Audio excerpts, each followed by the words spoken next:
दोस्तों, स्वागत है आप सभी का आज के नई वीडियो में। आज का टॉपिक है बाल विकास एवं शिक्षा शास्त्र, चाइल्ड डेवलपमेंट एंड पेडागोजी। यह प्रैक्टिस सेट 4 है। इससे पहले हम 3 प्रैक्टिस सेट डिस्कस कर चुके हैं हम लोग। इसमें हमने प्रैक्टिस सेट 4 में 30 PYQ प्लस MCQ हम लोग डिस्कस करने वाले हैं। इसमें चैनल को सब्सक्राइब करें, बेल आइकन को प्रेस कर लें ताकि हमारे आने वाले हर वीडियो की नोटिफिकेशन आप तक पहुंचती रहे। यह video REET, pre, mains, CTET, TET आदि एग्जाम्स के लिए बहुत ही महत्वपूर्ण है। डेली क्विज अटेम्प्ट करने के लिए हमारे टेलीग्राम चैनल को ज्वाइन कर लें। टेलीग्राम चैनल का लिंक वीडियो के डिस्क्रिप्शन में दिया गया है। चलिए शुरू। आज का पहला क्वेश्चन है, बाल विकास बाल विकास के कितने प्रमुख आयाम होते हैं? सही आंसर हो जाएगा ऑप्शन सी। बाल विकास के प्रमुख 4 आयाम होते हैं। पहला है शारीरिक शारीरिक दूसरा है संज्ञानात्मक,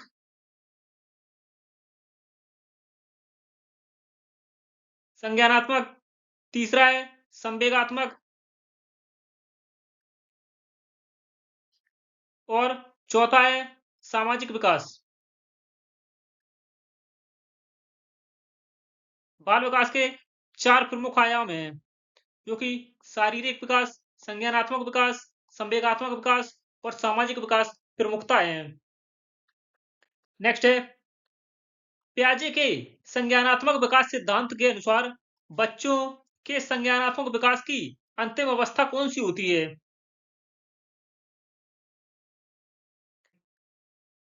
सही आंसर हो जाएगा ऑप्शन डी, औपचारिक संक्रियात्मक अवस्था।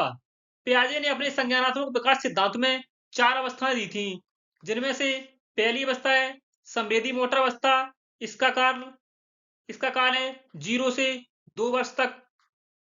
दूसरी अवस्था है पूर्व संक्रियात्मक अवस्था, यह 2 से 7 वर्ष तक है।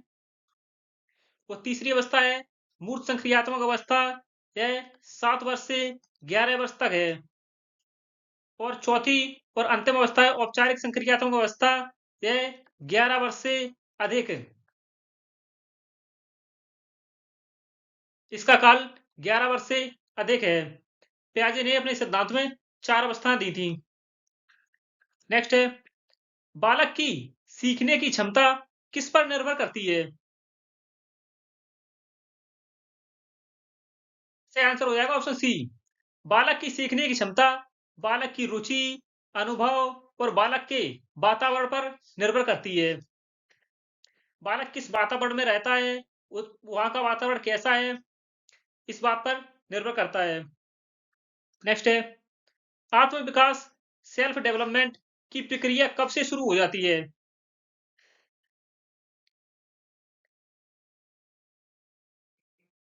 बालकों में आत्म विकास, सेल्फ डेवलपमेंट की प्रक्रिया शैशवावस्था से ही प्रारंभ हो जाती है। नेक्स्ट है, बालक के सामाजिक विकास में सबसे अधिक प्रभाव किसका होता है? माता पिता का, या स्कूल का, या मित्र समूह का? सही आंसर हो जाएगा ऑप्शन डी। बालक के सामाजिक विकास में उपरोक्त सभी का महत्व तो अधिक होता है, क्योंकि बालक के समाज में माता पिता, समाज में ही स्कूल और मित्रों का समूह, यह एक सामाजिक विकास है। इससे बालक के सामाजिक विकास का विकास होता है। नेक्स्ट है, सार्थक अधिगम, मीनिंगफुल लर्निंग का सिद्धांत किसने दिया था?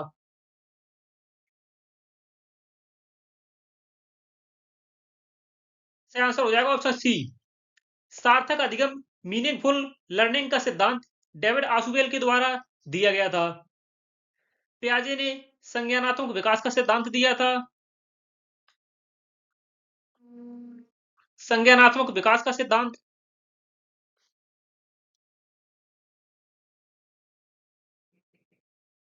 नेक्स्ट है, अधिगम का व्यवहारवादी सिद्धांत किस पर आधारित है?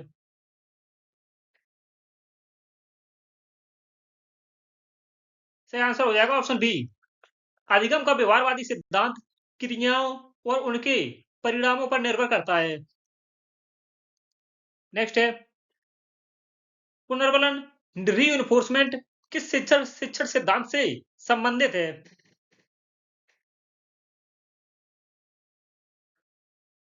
सही आंसर है ऑप्शन ए व्यवहारवाद। सामाजिक अधिगम सिद्धांत यह अल्बर्ट बंडूरा ने दिया था।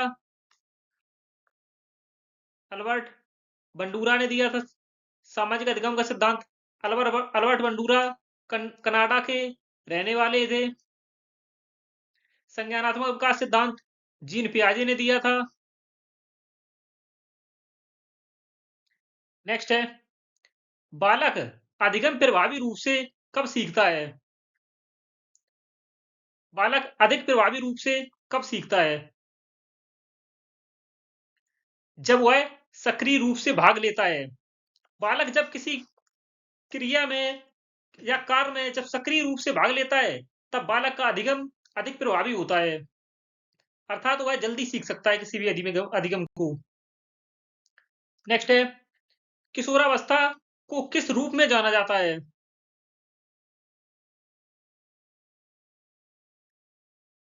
सही आंसर है ऑप्शन बी किशोरावस्था को संक्रमण काल के रूप में जाना जाता है।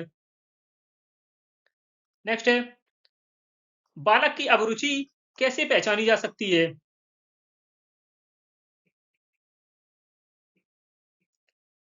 सही आंसर है ऑप्शन बी बालक की गतिविधियों का अवलोकन करके बालक की अभिरुचि का पता लगाया जा सकता है कि बालक किस क्षेत्र में ज्यादा रुचि लेता है। नेक्स्ट है संज्ञानात्मक विकास में भाषा की भूमिका क्या है?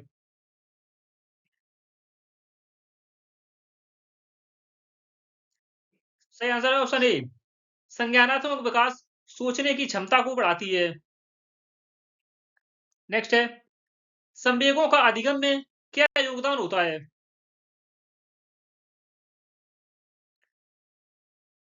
सही आंसर है ऑप्शन बी संवेग सकारात्मक या नकारात्मक प्रभाव डाल सकते हैं। नेक्स्ट है समावेशी शिक्षा इंक्लूसिव एजुकेशन का मुख्य उद्देश्य क्या है? सही आंसर है ऑप्शन सी सभी बच्चों को समान अवसर प्रदान करना। समावेशी शिक्षा में सभी बच्चों को समान अवसर प्रदान किए जाते हैं शिक्षा में। नेक्स्ट है बधिर बच्चों के लिए सबसे उपयुक्त शिक्षण विधि कौन सी है?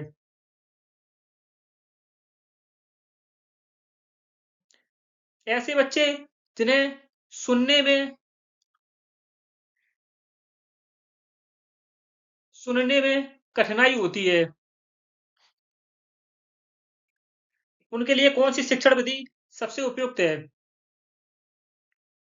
सही आंसर है ऑप्शन ए दृश्य शिक्षण विजुअल लर्निंग। ऐसे बच्चे जिन्हें सुनने में कठिनाई होती है या बिल्कुल भी सुन नहीं सकते उन्हें दृश्य शिक्षण के द्वारा शिक्षण प्रदान करना चाहिए। नेक्स्ट है शिक्षण विधियों का चयन किस आधार पर किया जाना चाहिए? सही आंसर हो जाएगा ऑप्शन बी सबसे उपयुक्त आंसर होगा विद्यार्थियों की आवश्यकताओं के आधार पर शिक्षण विधियों का चयन करना चाहिए। नेक्स्ट है निर्माणवादी शिक्षण का मुख्य उद्देश्य क्या है?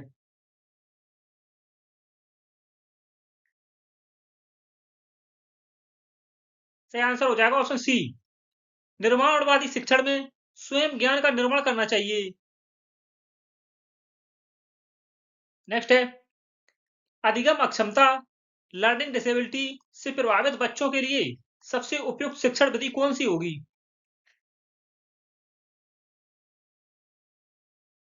सही आंसर है ऑप्शन ए विशिष्ट शिक्षण विधियां। नेक्स्ट है बालक की सोचने की क्षमता कैसे विकसित की जा सकती है?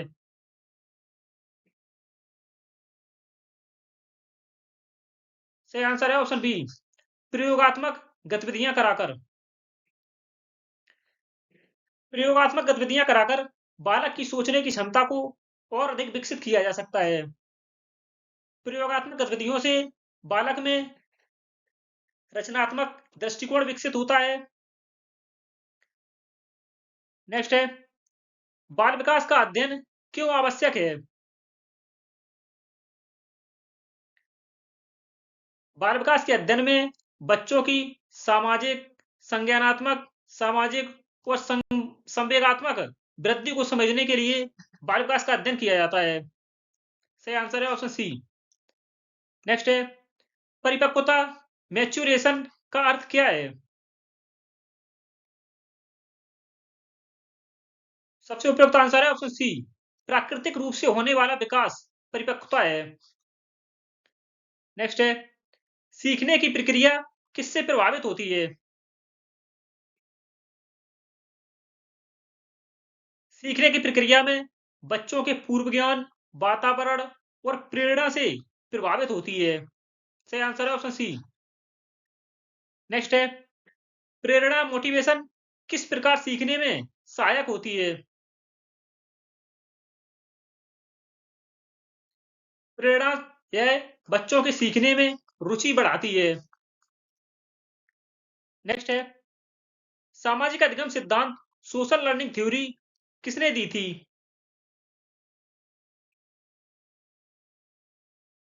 सामाजिक अधिगम सिद्धांत का प्रतिपादन अल्बर्ट बंडूरा के द्वारा किया गया था।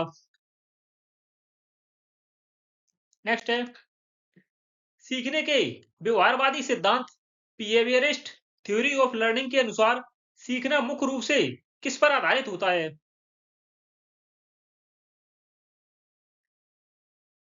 सही आंसर है ऑप्शन ए, दंड और पुरस्कार।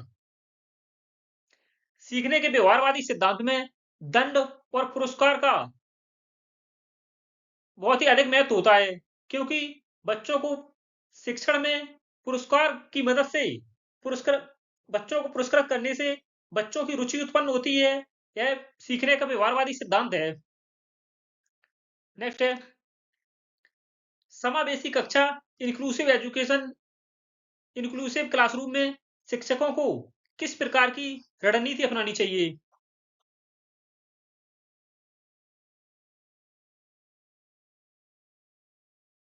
सही आंसर है ऑप्शन बी, अलग अलग आवश्यकताओं के अनुसार शिक्षण विधि।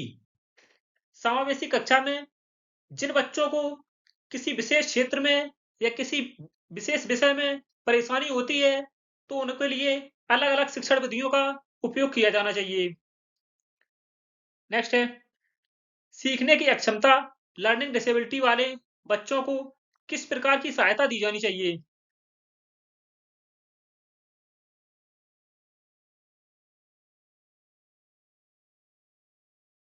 सीखने में अक्षम बच्चों को अतिरिक्त समय और व्यक्तिगत ध्यान की आवश्यकता होती है। इसलिए बच्चों को सीखने का क्षमता में अतिरिक्त समय और व्यक्तिगत ध्यान देना चाहिए। नेक्स्ट है, बाल केंद्रित शिक्षण, चाइल्ड सेंटर्ड लर्निंग में शिक्षक की भूमिका क्या होती है?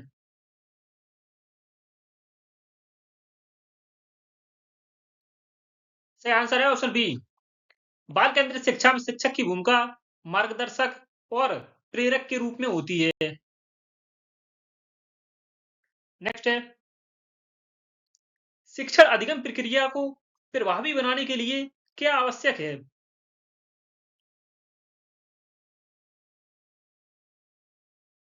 शिक्षण को प्रभावी बनाने के लिए बच्चों की रुचि और आवश्यकताओं को समझना आवश्यक है, कि बच्चों की रुचि किस क्षेत्र में है, उनकी क्या आवश्यकताएं हैं। इससे शिक्षण अधिगम प्रक्रिया प्रभावी होती है। नेक्स्ट है, बाल विकास का सबसे महत्वपूर्ण कारक कौन सा है?